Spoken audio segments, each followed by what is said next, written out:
त्याला स्तुत्य जीवन म्हटलं. जगद्गुरु तुकाराम महाराज कोणाचीही सहजासहजी स्तुती करायला प्रवृत्त होत नाही. ते काय आमच्यासारखे कलियुगातले कीर्तनकार आहेत होय स्तुती करायला? आम्ही स्तुती करायला लागलो किती बी करतो.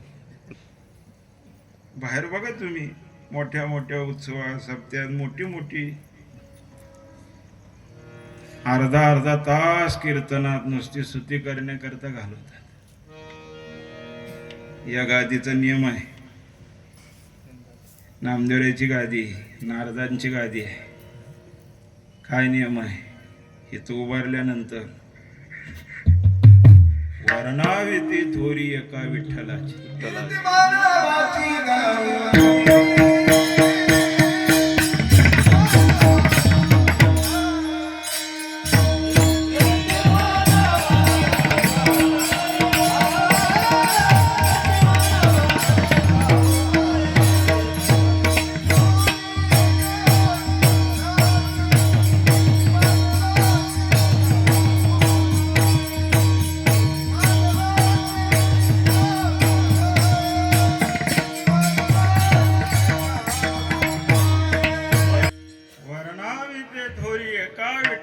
कीर्ती मानवाची सांगू नये. महाराज म्हणतात एका, बाकी कोणाचं मोठेपणा वर्णन करा नाही तो वर्ग. ठीक आहे, तेवढ्यात बरं, ठीक आहे. पांडुरंगाशिवाय संतांशिवाय तो वर्ण कोणाचं वर्णन करायचं नाही. सांगायचं तात्पर्य काय? महाराज सहजासहजी कोणाची स्तुती करायला प्रवृत्त होत नाही. तू गोबराचा स्वभाव कडक काय बुवा? पण महाराज म्हणतात त्याची स्तुती करतात जो मनुष्य जन्माला आलेला आणि त्याला आपलं हित अहित कळतं, चांगलं वाईट कळतं आणि सन्मार्गाला, संतांनी सांगितलेल्या मार्गाला अशा प्रकारे प्रवृत्त होतो आणि जीवन एकंदरीत अशा प्रकारे साधकी जीवन जगतो. उद्धाराचं त्याला स्वरूप कळालेलं असतं. अशी मुलं मुली ज्या ठिकाणी ज्या घराण्यात जन्माला येतात त्यांचा हेवा तुकोबराय सांगतात देवाला वाटतो. काय जीवन असतो यांचं, कशा पद्धतीने नेमकं ते जीवन जगतात. गीता भागवत करीती श्रवण अखंड चिंतन विठोबाचे. जगावं कसं हे शिकवणारा ग्रंथ म्हणजे भगवद्गीता आणि मरावं कसं हे शिकवणारा ग्रंथ म्हणजे श्रीमद भागवत आहे. या गीता भागवत आदी ग्रंथाचं ते श्रवण मनन पठन निजध्यासन करतात आणि हे करून झाल्यानंतर सुद्धा जीवनातला काही वेळ जर का शिल्लक राहिलाच, खिशातलं लेकरू बाहेर न काढता असं न करता अखंड चिंतन विठोबाचे. कळालं असेल सर्वांना. खिशातलं लेकरू म्हणजे कळलं का? ते का अभंगातलं सांगत नाही मी, खिशातलं सांगतो. मोबाईल सारखं माणसं असं करत असेल. वेळ वाया न घालवता अखंड चिंतन विठोबाची. महाराज एवढी स्तुती करतात असं जीवन जगणाऱ्याची की शेवट म्हणतात तुकामने मज घडो त्यांची सेवा. अशा महात्म्यांची सेवा माझ्या जीवनात मला घडली तर माझा सारखा भाग्यवान मीच. त्याला म्हणतात स्तुत्य जीवन. आणि चौथा प्रकार आहे तो म्हणजे धन्य जीवन. संबंध जगतामध्ये धन्य जीवन जर का कोणाचं असेल तर फक्त संतांचं जीवन धन्य हो. साधू संताशिवाय कोणाचं जीवन धन्य नाही. धन्य जीवन कशाला म्हणतात? कृतकृत्य झालेलं जीवन. जीवनात त्याला काही मिळवण्यासारखं राहिलेलं नाही असं ज्यांचं जीवन आहे ते जीवन म्हणजे संतांचं जीवन आहे. संत महात्मेच या जगतामध्ये धन्य आहे. म्हणून तर महाराजांचं एके ठिकाणी बोलणं आहे. तुकोबराय सांगतात धन्य धन्य हरी ते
सुलभ गर्भवास ब्रह्मादिकी करत्या तीर्थे वास भेटीत यांचं जीवन धन्य आहे.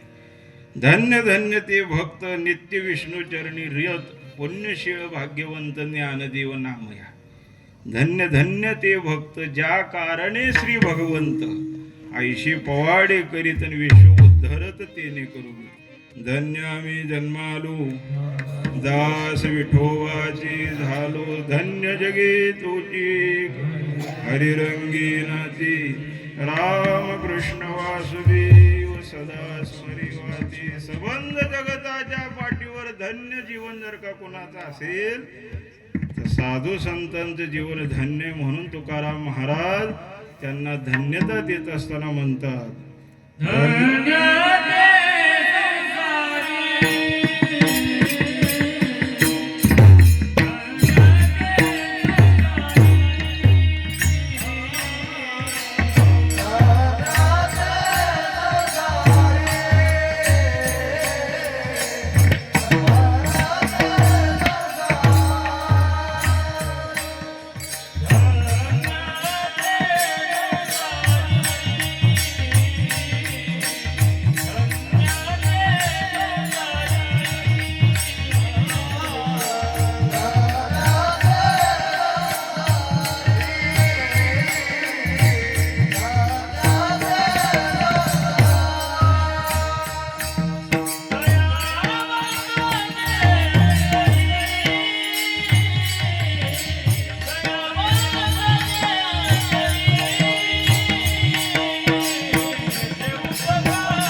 जगतामध्ये धन्यत्वाला प्राप्त झालेलं जीवन जर का कोणाचं असेल संतांचं जीवन आहे. संतांच्या जीवनाला धन्यता तुकोबारांनी का दिली त्याची सर्व कारण महाराजांनी पुढे दिलेली आहे. त्या सर्व कारणांचा जे आहे ते लक्षणांचा विचार आपल्या वेळेच्या मर्यामध्ये आपण करायचा आहे. पण एक वेळ मोठ्या प्रेमानं भजन करा. विठोबा रखुमाई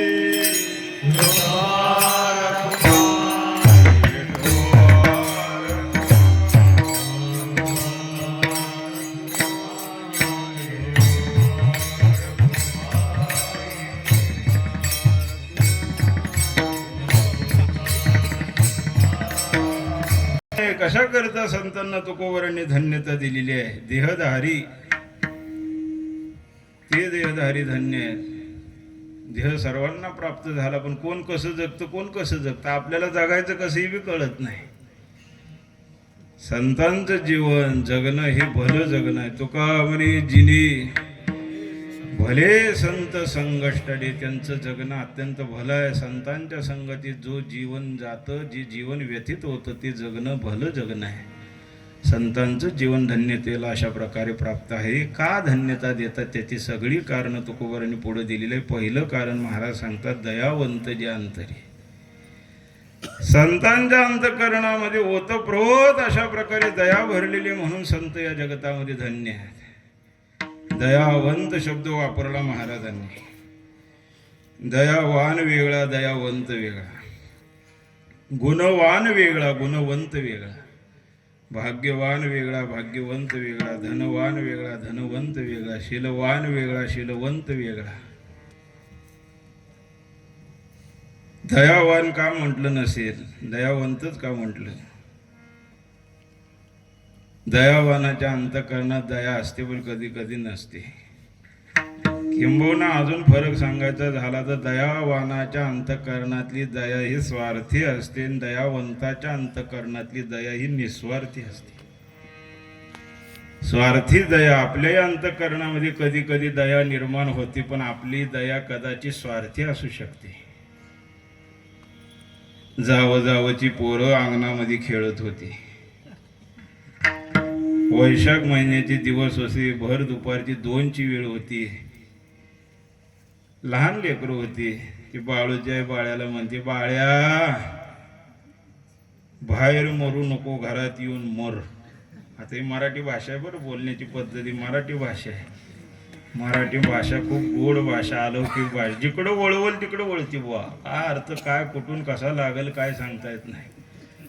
मराठी भाषा खूप अलौकिक आहे.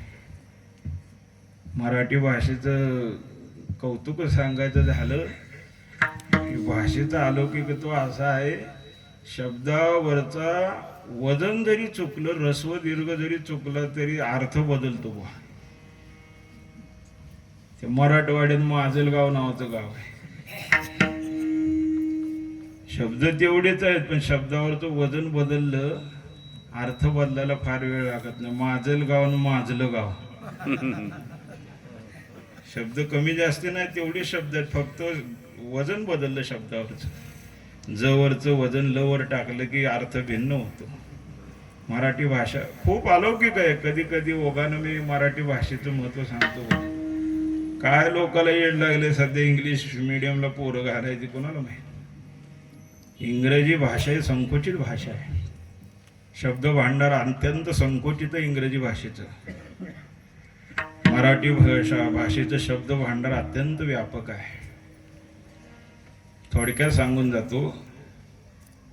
सूर्याला काय म्हणतात इंग्रजी भाषेमध्ये?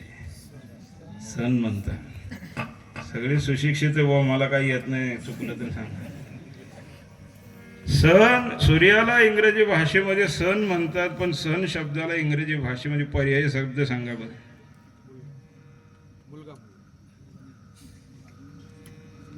आहे का? असेल तर सांगा, कदाचित माझ्या ज्ञानात भर पडेल. सन शब्दाला इंग्रजी भाषेमध्ये पर्यायी शब्द असेल तर सांगा. नाही. सूर्य शब्दाला सांगा बरं. रवी.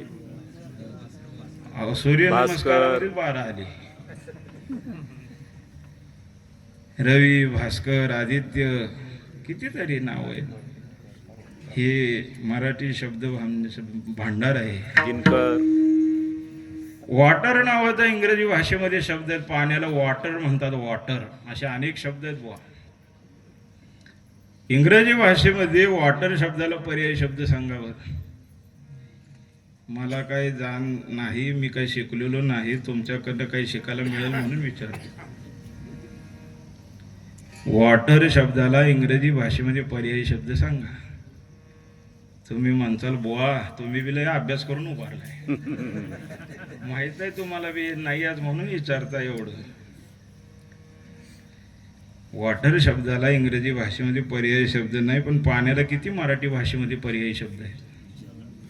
जल आहे, जीवन आहे, नीर आहे, उदक आहे, असे की तोय आहे, असे कितीतरी शब्द पाण्याला मराठी भाषेमध्ये पर्यायी शब्द. याला म्हणतात माझा मराठाची बोल कौतुकेन अमृता तेही पैजा जिंकी. उगयत का 56 भाषेचा केला शे गौरव. सगळी भाषा येत होती ज्ञानोबारायांना, पण मराठीतच ज्ञानेश्वरी का? त्याचं कारण हे आहे, व्यापक आहे मराठी भाषा, खूप गोड आहे, अलौकिक आहे मराठी भाषा. मराठी भाषेचं शब्द भांडार खूप मोठं आहे. मी काय कोण्या पक्षाचा प्रचार करायला उभारणार इथं. तुम्ही म्हणसाल महाराज कोणीकडे तिसरीकडे निघू नका. मी कोण्या पक्षाचा नाही, माझा पक्ष वारकरी हाच माझा पक्ष. आम्हा भाविकाची जाती एक विदती श्रीपती. सांगायचं तात्पर्य, बाळूची आई बाळूला म्हणते बाळू बाहेर नको मरू, घरात येऊन मर. याचा अर्थ मरावा अशी तिची इच्छा नाही, बोली भाषा आहे. ती बाळू म्हणतो आई मी कुठे एकटा बाहेर खेळतोय, माझ्या बरोबर दादा बी खेळतोय, तुझ्या दादाला तिकडच मरू दे, तू घरात येऊन मर. दया आहे पण स्वार्थी आहे का? स्वतःच्या पोराला चटकी बसतात, उन्हाचा त्रास होतो, जावच्या पोराला होत नाही का? ही आपली दया आहे, स्वार्थी दया आहे. पण संतांच्या ठिकाणी जी दया आहे ती निस्वार्थी दया आहे. दया करणे जे पुत्रा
चिती माहेर तिही केली कृपादान मस्तकी ठेवीला कर माया मोहनी रसली शुद्ध झाली कलीवर. महाराज सांगता संतांच्या अंतःकरणात सामान्य लोकांविषयी किती दया आहे. समुद्रात जसं किती पाणी आहे सांगता येत नाही तसं संतांच्या अंतःकरणात लोकांविषयी किती दया सांगता येत नाही. साधू संत मायबाप जे का दयेचे सागर म्हटलेलं आहे. किती दया आहे संतांच्या अंतःकरणामध्ये. नाथांच्या जीवनातला प्रसंग पहा. अपकार्यावर उपकार करणारी जात संतांची व नाथांना त्रास देणारी काही कुटाळ लोक पण पैठण क्षेत्रामध्ये होती. सर्व संतांच्या जीवनात हा प्रसंग येऊन गेलेला आहे. सर्व संतांना त्रास सहन करावा लागलेला आहे. नाथांना राग आणण्याकरता काही कुटाळ लोकांनी कट रचलेले. नाथ शांतीब्रह्म म्हणून पैठण क्षेत्रामध्ये प्रसिद्ध. नाथांना राग असायचं बघतोच म्हणजे. एका यवनाला बोललं, सुपारी दिली, नाथांना राग आणून दाखवायचं, तुझी काय असेल ती इच्छा पूर्ण करतो. काय स्वार्था करता माणसं काही करायला तयार होतात. ठीक आहे बाबा, सुपारी घेतली. नाथ महाराज त्रिकाल गोदावरीचं स्नान करायचे. स्नानाला जात असताना हा यवन तोंडामध्ये पान खाल्लेलं आहे आणि पान खाऊन घाटावर उभारलेला आहे. नाथ महाराज स्नानाला गेलेले. नाथ महाराज स्नान करून येस्तोपर्यंत ह्यानं काय केलं, चांगलं पान कथा कथा कथा कथा कथा कथा चावलं. चांगली लाल तोंडामध्ये अशा प्रकारे थुंका गोळा करून ठेवला. भरपूर अशा प्रकारे नाथ महाराज स्नान करून गंगेचं वर घाट चढून वर येत असताना हा बाबा वाटतच उभारला होता. वाटच बघत होता नाथ महाराजांची. नाथ महाराज आले की सगळी तोंडामध्ये जेवढी काही लाल थुंका होता सगळा असा एकत्र केला. लाल बुंद असणारा तो थुंका आणि ते पच्च देशील नाथांच्या अंगावर थुंकला. तुम्ही आम्ही असला असतो तर त्याच्या 7-12 सगळा काढला असता. नाथ होती ते नाथ. तुका म्हणे रागान संत शिवून येली ती अंगा. राग त्यांच्या अंगाला शिवत नाही बुवा. काम क्रोध बंदी खाली तुका मने दिली दोन्ही. इंद्रियाची धनी आम्ही झालो बोसा. काही बोलले नाहीत बरं शब्दाने नाथ महाराज. तसं माघारी फिरले. परत गंगेचं स्नान करायला गेले. स्नान केलं, परत येऊ लागली. या बाबाला माहित होतं यवनाला परत येणार आहेत. परत त्यानं अजून पान खाऊन तोंडात लाळ तयार करून ठेवलीच होती. आले की परत 5 दिशेने थुंकला. परत नाद गेले, परत आले, परत यानं थुंका. असं सांगतात एकदा नाही, दोनदा नाही, 108 वेळा झाला. हा थुंकायला कंटाळला, पण नाथ महाराज स्नान करायला कंटाळले नाहीत. तेवढं शेवटी त्याला लाज वाटली. नाथ महाराजांचे पाय धरले. महाराज क्षमा करा, अपराध महाराज तुम्ही सिद्ध, चुकलो, मला माफ करा. नाथ महाराजांनी असं काय वर्तन करून दाखवलं की जणू काय मला माहीतच नाही. काय झालं रे बाबा, का मला माफी मागतो, कशा प्रकारचा माया पाया पुढे. तुम्हाला माहित नाही का मी तुमच्या अंगावर थुकलो. पण असेल, ठीक आहे, झालं असेल, दे विषय सोडून. त्याला वाटलं एवढ्या सहजासहजी कसं काय. अहो महाराज, खरं सांगतो, मला माफ करा, मी चुकलो, मी असं करायला नाही पाहिजे होतं. अरे मी सांगितलं का नाही तुला, तू जा, माझ्या मनामध्ये तुझ्याबद्दल येत किंचित राग नाही, द्वेष नाही, काही नाही, तू जा निघून. नाही, मला वाटतं की तुम्ही माझ्यावर अजून राग धरूनच आहे. अरे मी खरं सांगतो तुला, जा तू, मी तुला माफ केलं, काय असेल ती जा तू. नाही, मला काहीतरी प्रचिती आली पाहिजे, विश्वास वाटेल असं काहीतरी करा, त्याशिवाय मला पटणार नाही की तुम्ही मला खरंच माफ केलं. कारण जे कृत्य मी केलं ती मलाच आता लाज वाटायला लागली की मी असं कसं काय केलं. तुला विश्वास पाहिजे ना, मी माफ केल्याचा तुला विश्वास पाहिजे ना. चल माझ्याबरोबर. वाड्यात आणलं, आपल्या वाड्यात. नाथ महाराज देवाला स्नान पूजा करणारच होते. स्नान पूजा करण्याकरता सवळं नेसलेलं आहे.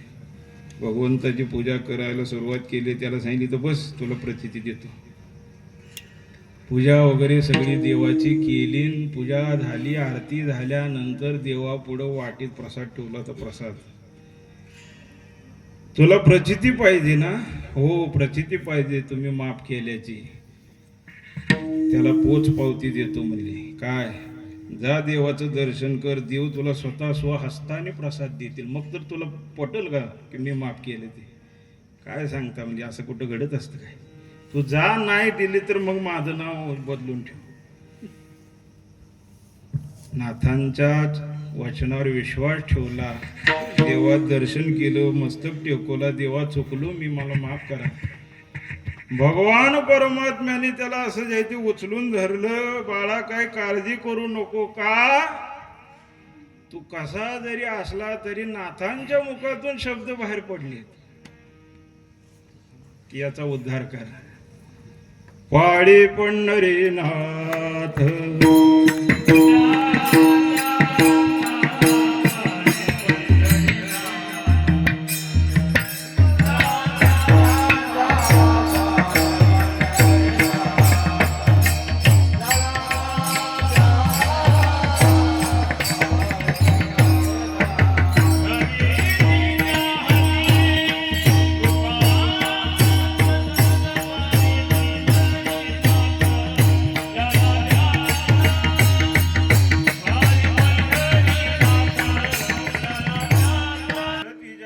संत कृपावंतन पाळे पंढरीनाथ लळा त्याचा. तू कसा काय असना, माझ्या नाथ महाराजांच्या मुखातनं शब्द बाहेर पडलेत, याचा उद्धार करा. पाळी पंढरीनाथ लळा त्याचा. देवाला त्याचा उद्धार करावाच लागतो महाराज. भगवंताने स्वतः त्या वाटीतला पेढा उचलला आणि प्रसाद म्हणून त्याच्या हातावर ठेवला आणि यवन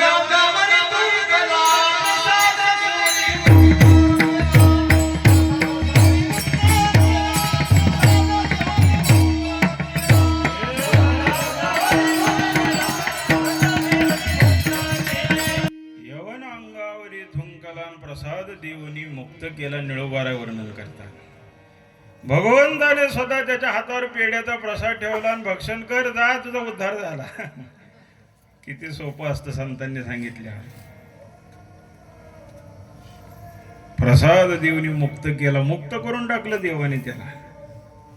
अपकार्यावर सुद्धा उपकार करणारी जात संतांची, ही दयावंत जे अंत आहे. किती दया माझ्या ज्ञानोबरांच्या अंतःकरणात. ज्ञानोबरांचं जीवन ते गोड जीवन चरित्र आहे महाराज. लहान वयामध्ये ज्यांच्या माथ्यावरचं आईवडिलांचं छत्र लोकांनी हिरावून घेतलं, संन्यासाची पोरं म्हणून वाळीत टाकावं, आप्तवर्गाने उपेक्षा करावी, द्विजीवाडी येली जगी सांडिली, शेखे उपेक्षिली आप्तवर्गी, मनते सकळ लोक भरवा संन्यास, करती उपहास दर्शनाचा. महाराज सांगता संन्यासाची पोर म्हणून त्यांना हिनवावं, द्विजाने वाळीत टाकावं. एवढा त्रास ज्ञानोबरांना लोकांनी दिला. ज्ञानोबरांना लोकांनी सांगायचं, माऊली भिक्षा मागायला आमच्या दारापुढे यायचं, असं भर दुपारी 12 वाजता यायचं. का भर दुपारी 12 वाजता सूर्य माध्याने डोक्यावर असतो. माणसाची सावली माणसाच्या अंगावरच पडते, मागं बी पडत नाही पुढं बी पडत नाही. लोक ज्ञानोबरांची सावली देखील घ्यायला तयार नाही. त्यावेळेला तरी ज्ञानोबरा त्यांच्या दारात गेल्यावर त्यांना भिक्षा द्यावी काय नाही लोकांनी. ज्ञानोबा हेट भिक्षा तर द्यायची नाहीच नाही. जेवढी काही त्यांच्या झोळीमध्ये पहिली शिल्लक ती अशी उधळून लावायची, खाली सांडायची. खाली सांडली तरी वरची वरची भरून घेता येते. ती वरची वरची सुद्धा भरून घेता येऊन त्याच्यावर त्यांच्या देखत पायाने तोडवायचं. डोळ्याने बघायचं ज्ञानोबाने. एवढा त्रास द्यायचा. ज्यावेळी 4 भावंड इंद्रायणीच्या स्नानाला जायची, लोक जर का तिथं आली कोणी आणि या 4 भावंडांनी काय करायचं, बाजूला सरकायचं, त्यांना स्नान करू द्यायचं. आणि बाजूला का सरकले की त्या ब्रह्मरुंदाने काय करायचं, ज्या दगडावर ज्ञानोबा निवृत्तीनाथ सोपान उभारलेले त्या दगडावर जायचं, असं इंद्रायणीचं पाणी घ्यायचं, शिंपडायचं, शिंतोडे टाकाय. का तुमचा इटाळा आम्हाला नको. ज्ञानोबरांनी डोळ्यानं बघायचं. एवढा त्रास दिला माऊलींना, एवढा त्रास झाला. शेवटी या जगाच्या त्रासाला सगळ्या जगाची माऊली असणारी ज्ञानोबा देखील कंटाळली. बुवा अंतःकरण असं भरून आलं, भास आता या जगाचं तोंडच बघायचं नाही. झोपडीमध्ये जे आहे ते दरवाजा लावला आणि एकटेच जाऊन बसले आतमध्ये. बस आता जगाच्या संपर्कात राहायचं नाही. काही आमची करती निंदा नेणू कदा काशाची, नाही आम्ही विष्णुदास करीता असं कोणाची, काही आमची करती निंदा. का आमची निंदा करतील लोक एवढी? काय केलं आम्ही? विष्णुदास आहो, कुणाची आशा करत नाही, आमचं आम्ही भलं, आमची सेवा भली, का आमची निंदा करते ती? काय काय घेतलंय का आम्ही यांचं? ज्ञानोबाराने एवढं वाईट वाटायचं, तळमळायचं अंतःकरण. पण अंतःकरणामध्ये जगत कल्याणाविषयीची तळमळ मात्र बसू देत नव्हती. झोपडी लावून घेतली, दरवाजा बंद केला, बस आता या जगाचं तोंड बघायचं नाही, काय होईल ते होईल त्यांचं. किती करायचं आपण? त्यांचे लहान बहीण असणारी आईसाहेब मुक्ताबाई, लहान वय, त्या आईसाहेबांना ज्ञानोबाराची समजूत काढायची. दादा असं नसतं. योगी पावन मनाता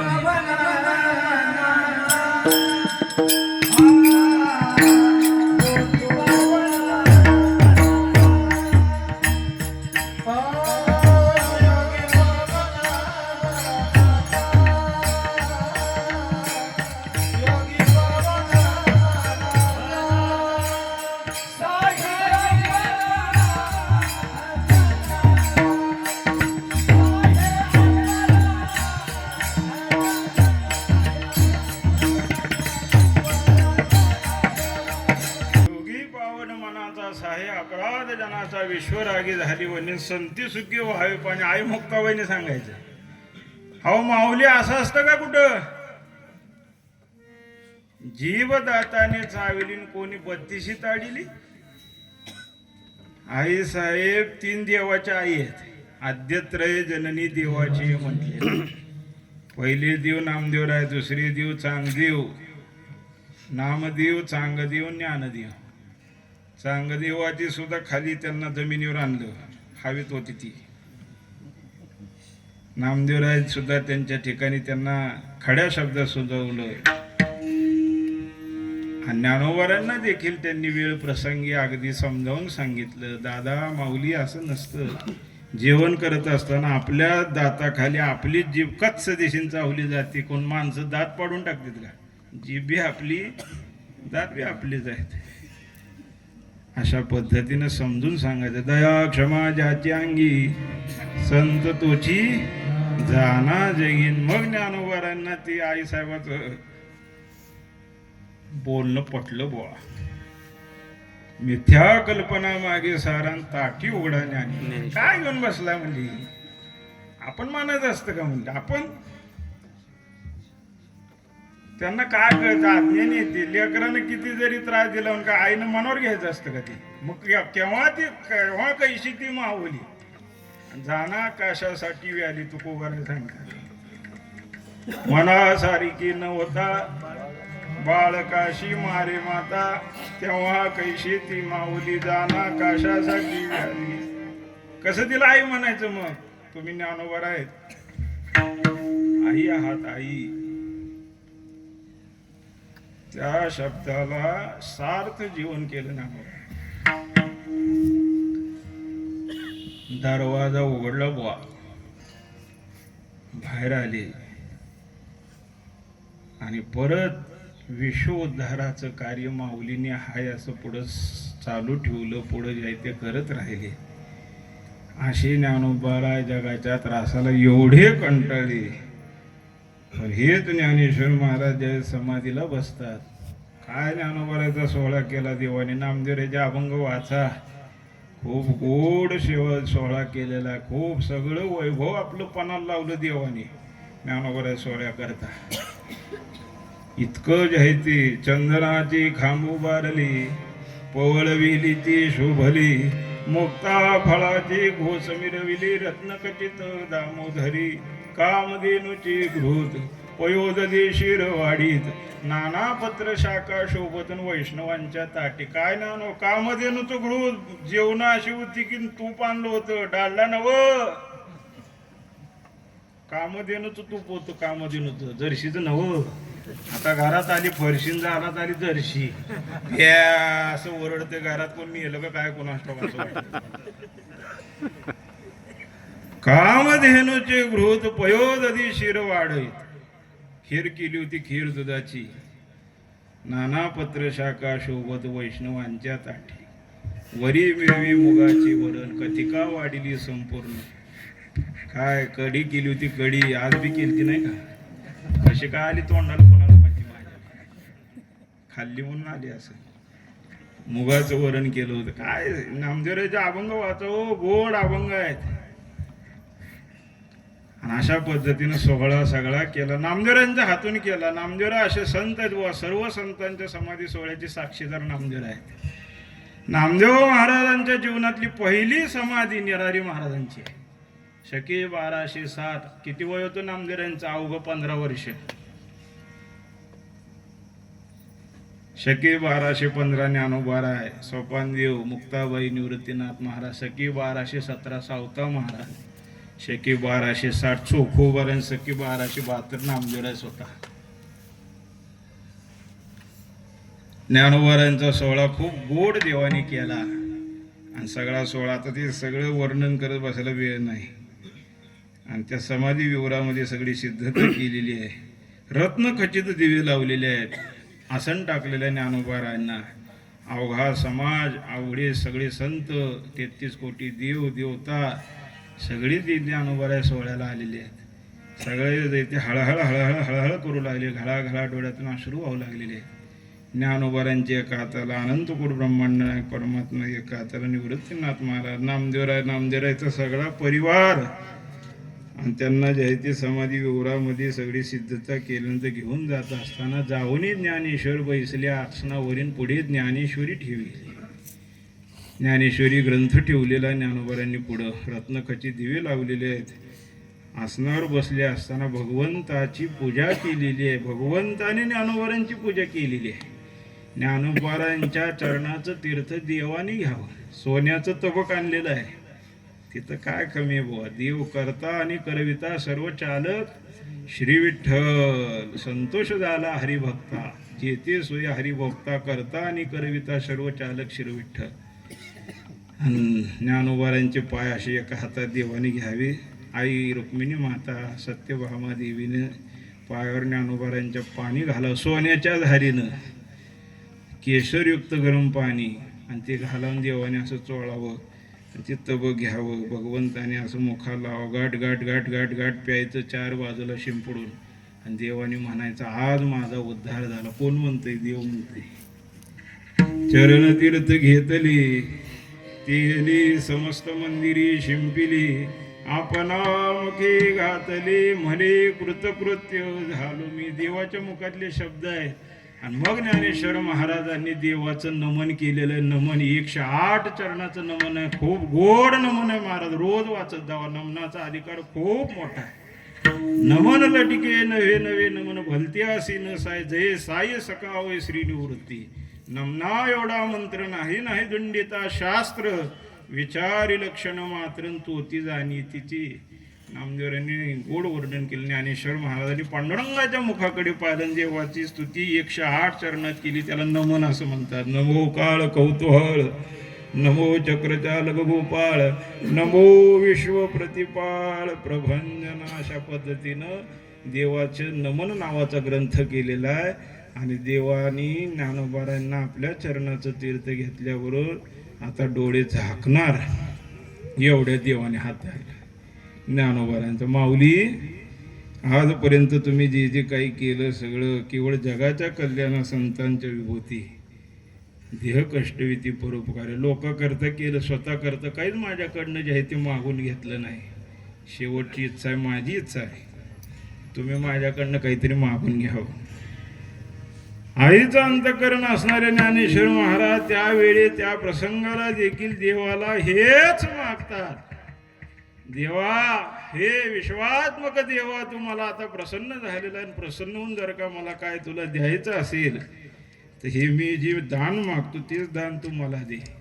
जे खळांची व्यंकटी सांडू तया सत्कर्मी रती वाढू बोता परस्परे पडू मैत्र जीवांची. देवा या जगातल्या खळ लोकांची व्यंकटी म्हणजे वाईट बुद्धी जाऊ दे, त्यांच्या सत्कर्मामध्ये वाढ व्हावी, त्यांच्यामध्ये परस्परामध्ये मैत्रत्वाची भावना असावी. सगळं पसायदान देवाने मागितलं.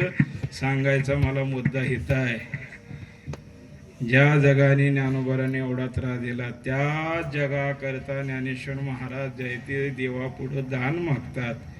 हीच ज्ञानेश्वर महाराजांच्या अंतःकरणातली दया तुकोबारांनी जाणली.